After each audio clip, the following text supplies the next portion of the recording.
Welcome to our forum discussion on the roots of prejudice. We'll be talking about what our prejudices are, where they came from, how they're nourished, and perhaps even how to get rid of them. Let me introduce you to the core student participants in today's discussion. Ratnati, Iskandar Dinata, high school student, 17 years old, and also a talented dancer from Indonesia. From Japan, Yoriko, Konishi, whose lovely voice you've just heard. From time to time, we like you to get a sense of what we do in all those times when we aren't having serious discussions. We very often get Yoriko to dance or sing for us. She does both. From the United Kingdom, 18-year-old Judith Reader. Judith's got a bit of a cold today. It did not come from swimming in the Atlantic Ocean, although she assures us that when she's in England, she does swim in the ocean during the winter. From the Philippines, Raul Contreras. Raul will be 16 years old, patriotically enough, on the 4th of July. He may admit some prejudices, but one he obviously doesn't have is a prejudice against women, or he wouldn't have been willing to appear tonight with 3 women being the only male on the program.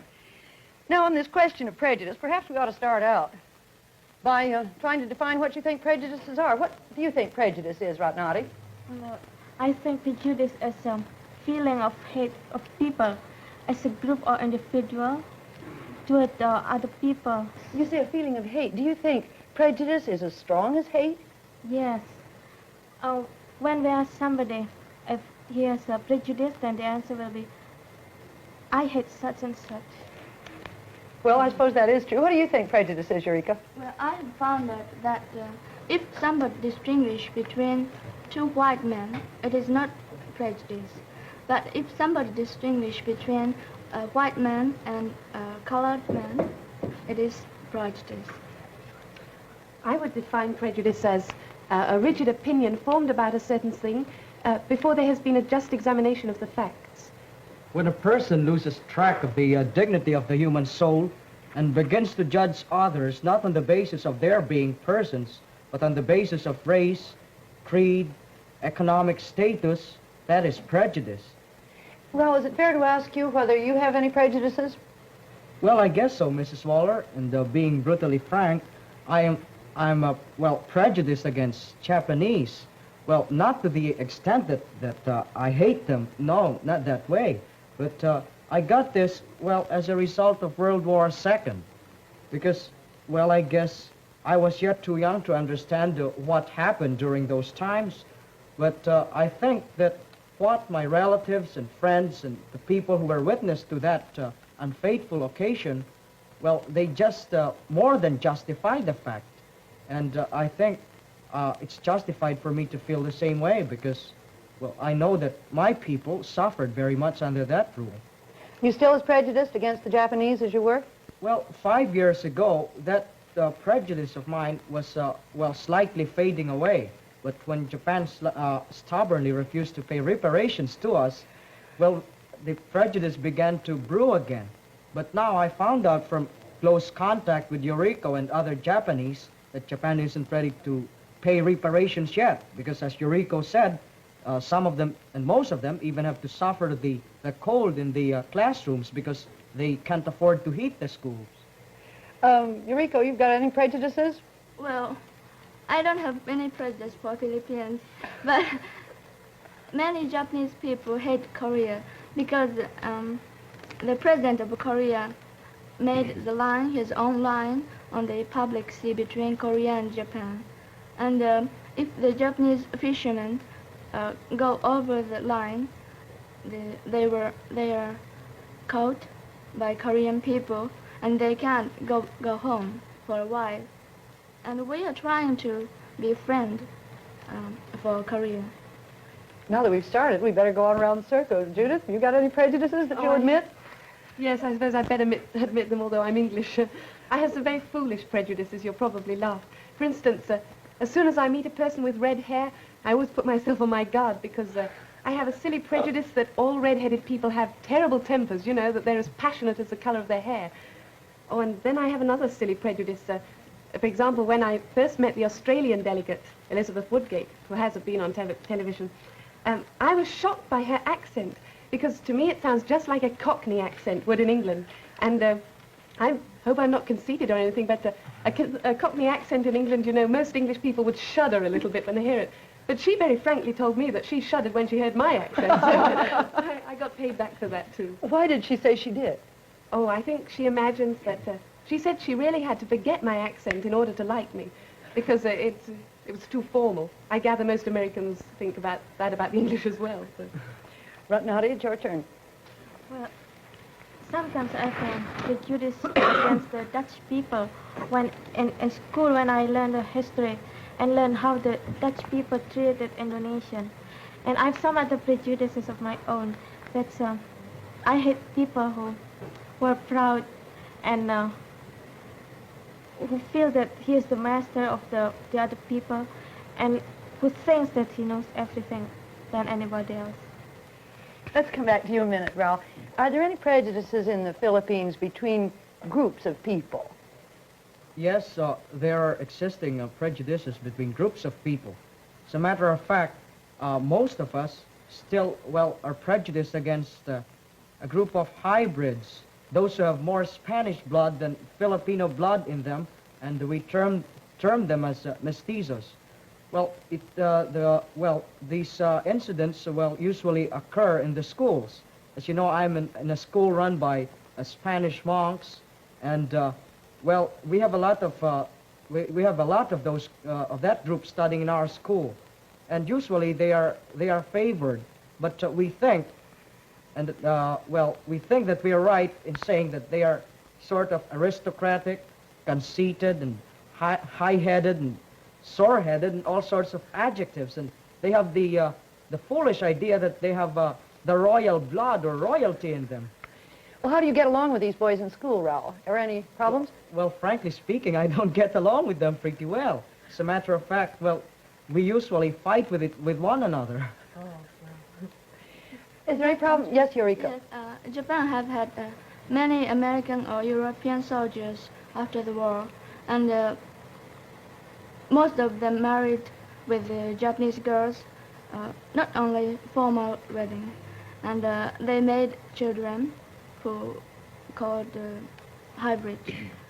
And I think the hybrids have nothing to be punished, but some grown-ups didn't used to treat as the Japanese children. And grown-ups also used to treat the mothers of children. Japanese people thought that the mothers of hybrids are not good. They are horrible because they married with foreign people, foreign boys, and many Japanese people don't like to marry with foreign people because they live in different customs and they consider with different way.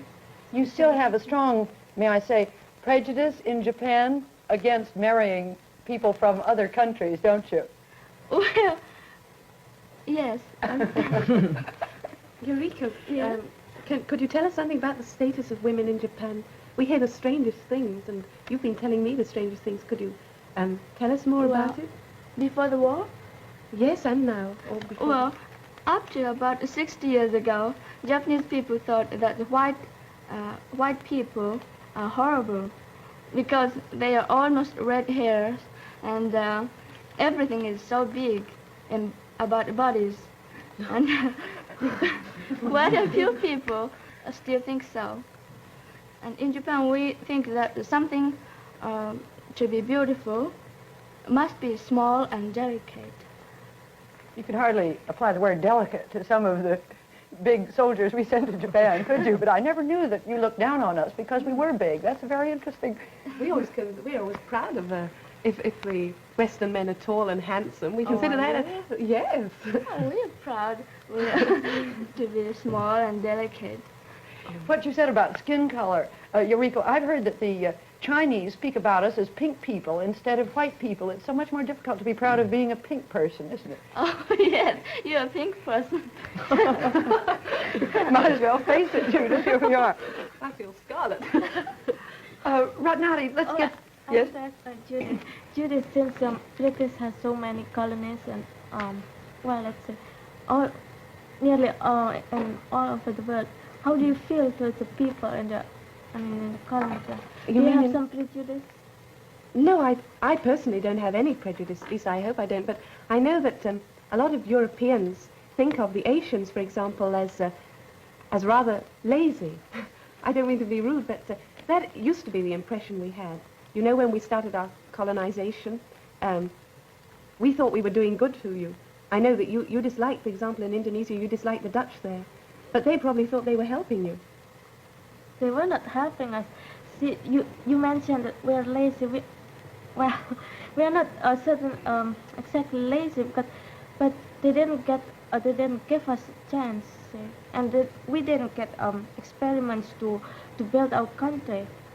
Well, Judy, I don't think all Asians are lazy. No, please, you're misunderstanding me. I said that was a general opinion. Maybe not now, I hope certainly not. General opinion, but, well, when it's not, it's, well, sort of wrong to say that they are lazy. Let's just say that they've got very flat feet that they can't lift them up. Because you've got to consider, for example, the climate in most of the regions in Asia. Well, it's just but natural. You can't just work with all the warm climate around you. Of course, you'd always feel like fanning yourself, or going to an air-conditioned theater or something else where it's cold. Is there not only this difference of climate that explains a difference in tempo, but is there a difference in philosophy, too, that perhaps we in the West haven't appreciated, I wonder? Well, as far as I know it, and, well, I think you've mentioned it in this program, that Indians think that they should never soil their hands. And in the Philippines, I must admit that, well, we're sort of inclined to get white-collar jobs and swivel chairs. Most of us do, especially the new college graduates. We don't want to work with our hands. We want to have, well, big bosses and with pretty secretaries around us. That's the common tendency. Could you give a proof that we are lazy? Oh, gosh, now you put me in a corner. I was trying to give you an example. You criticize the countries which do, you criticize the Dutch, for example. But I know the British, when they started doing their colonization, they tried to help the countries they were in. But you think that we were butting in and taking away your opportunities? Well, yes, I think so. I'll give an example about the Dutch, that we didn't get a chance to be educated, for example. That was when the Dutch were there? Yeah. And do you think if the people in the colony get a chance to get free, you will give them? Do you think? Oh, now we're going right off the subject. Yeah. See, my friend from Malaya is very glad that Malaya will get the independence next year. She's very proud, and she tells everybody that Malaya is going to be independent next year. Do you think that if you do that to the other places, then you will yes, you'll make them satisfied? Well, we hope it will make them satisfied. Every country wants to be independent. That's only natural. But there comes a point somebody to decide whether they're ready to receive their independence. But I know we could go off on another long argument about that. Maybe we can have what... I'm sorry, Raul. Well, I was about to ask them, what do they think are the most common or basic causes of our prejudices? Is it mainly skin color? Well, maybe. Do you mean, for example, taking the American trouble in the South? I guess taking the American side of it, it's just that the white people don't want to mix themselves up with the colored ones. But what about the colored people? Perhaps they don't want to mix with the white people either. Well, what about, since you brought up the American race problem, I'd like to ask you, is it as bad as you thought it was going to be before you came, or is it better or worse? Well, I think it's what I've seen here and what I've heard while I am here and what I have read in the newspapers, it's just worse than I expected. Don't you agree, Judith? No, I don't agree. In England, we don't hear too much about the American problem, except, of course, when a certain case came up and the Supreme Court decision, we heard a lot about it then. But not too much. And when I came here, I had imagined from the Tiller case that things would be really terrible in the South. And I found that there's a real feeling of optimism here. I stayed in a Negro family, and I was able to see the position, really a bird's eye view of it, you might say. And the first thing that impressed me was that the Negroes themselves were not happy about the situation, but were pleased. They were grateful for what progress had been made, and they were sure that the situation would continue to improve. Is that the 2 weeks you were in New Jersey that Yes, you that's stayed in a right, Negro family? when I was in the Negro family. I know that was in the northern part, and conditions are better there. And I was very impressed with that. They said it would be a slow process, but things were gradually improving. It was a matter of breaking down tradition, and I was very happy to find that. I'd like to know some of your other experiences with, yes, Yoriko. I've never seen any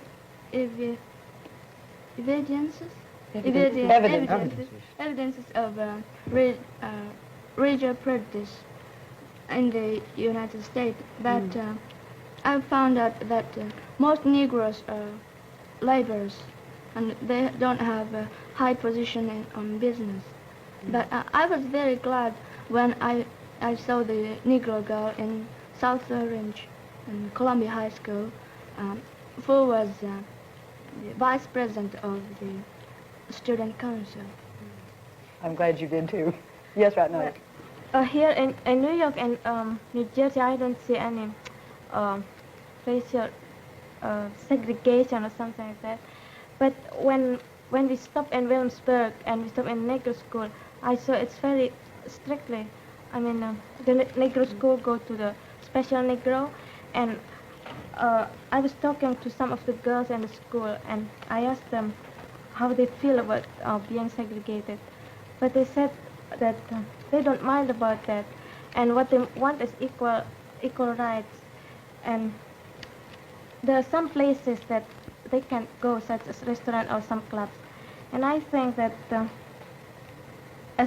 since all Americans claim and emphasize that America is the most democratic country in the world, and as long as segregation exists, I don't think it's a democratic. I mean, pure democratic.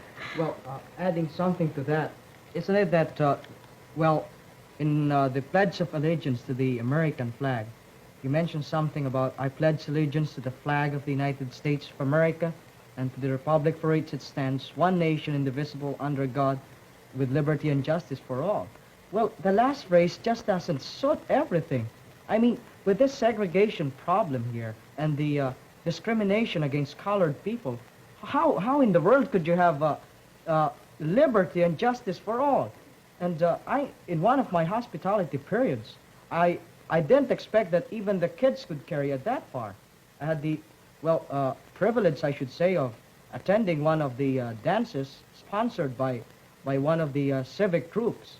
And I just noticed that, well, it was a big dance floor, and all the white kids were assembled on the left side, and the most, shall we say, not strategic part of the ballroom, well, all the colored boys and girls were in there. And I never saw a white boy asking a colored girl for a dance, nor did I see a colored boy asking a white girl for a dance. I had a nasty experience too. When I first arrived here, and I happened to mention to a group of young people that I was going to stay with a Negro family, one of the boys got up and walked out of the room. And I felt awful. I thought, well, we're in the north now, not in the south. And then when we did go into the south, I really came against it pretty hard. We went into this big store, and I was in the ladies' cloakroom, and I was washing my hands, and I was with a group of the eastern delegates, the rather darker-skinned ones like Ratnati. And I was standing a little apart from them, and this lady came up to me, and she pulled me to one side, obviously assuming that I was American, and she said, what are these Negroes doing in here? And I was so cross, and I told her as calmly as I could that I was with them and who we were, and of course her attitude immediately changed. But it gives you such a nasty shock when you come up against it face to face. You read about it in the newspapers, you hear about it, but you don't really realize the significance of it until it hits you in the face yourself.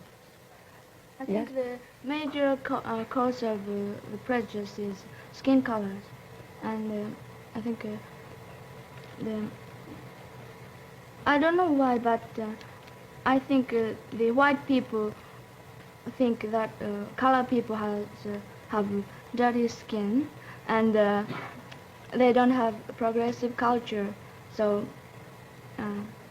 so the white people are the most great and wonderful person in the world. I think so. On this matter of skin color, if you were here in the summer, you'd see lots of Americans on all the beaches trying to get brown. Yes, it's significant. I wonder what that really means. I think we white women have an inferiority complex. The Eastern women and the Negro women have a sort of reputation for being so beautiful. I And guess we're a you little just- jealous of them. I guess you just envy us colored people. Yeah, I guess so. Well, is there anything corresponding to that in...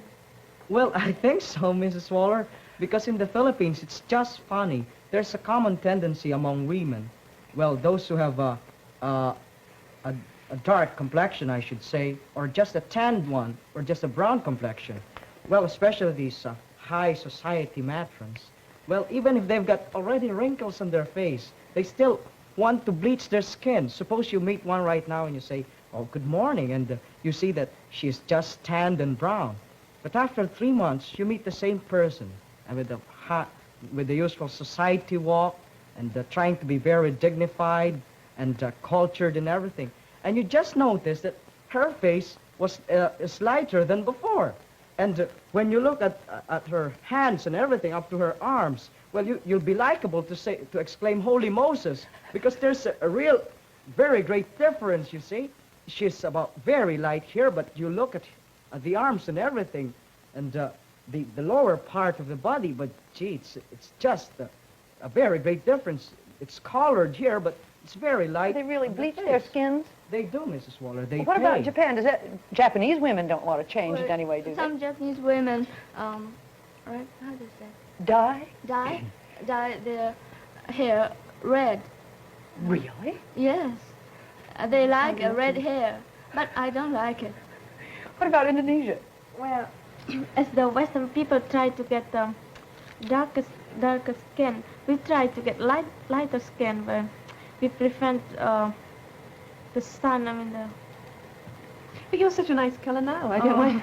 I think it's when so we go pretty. out, then we use long sleeve blouse to prevent from the sun, so we don't get a very dark color skin. Tell me, what are your governments, if anything, doing about problems of prejudice? You've each mentioned some prejudice that exists in your country. What are your governments doing to try to eradicate it? You mentioned the prejudice against hybrids. You mentioned the prejudice against hybrids, too.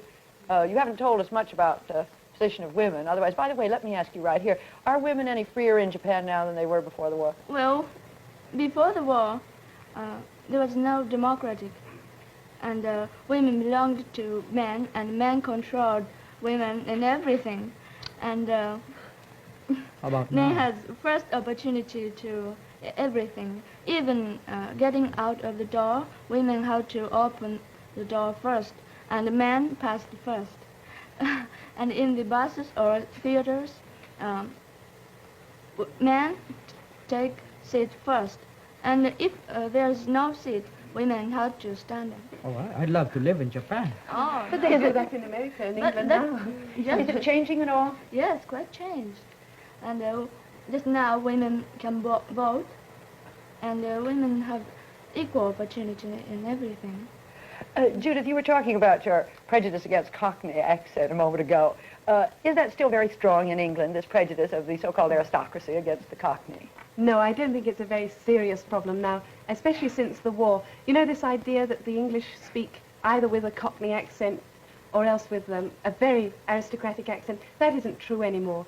And we certainly don't despise people anymore if they speak with that. If you go into the House of Parliament now, you will often hear a North Country accent or a Welsh accent or even a Cockney accent. And we're proud of those kind of people because they are the people who got us through the last war, and nobody would dare say anything against them. In fact, it's the aristocratic accent which is the other side of the fence, and people laugh at that nowadays, I'm afraid.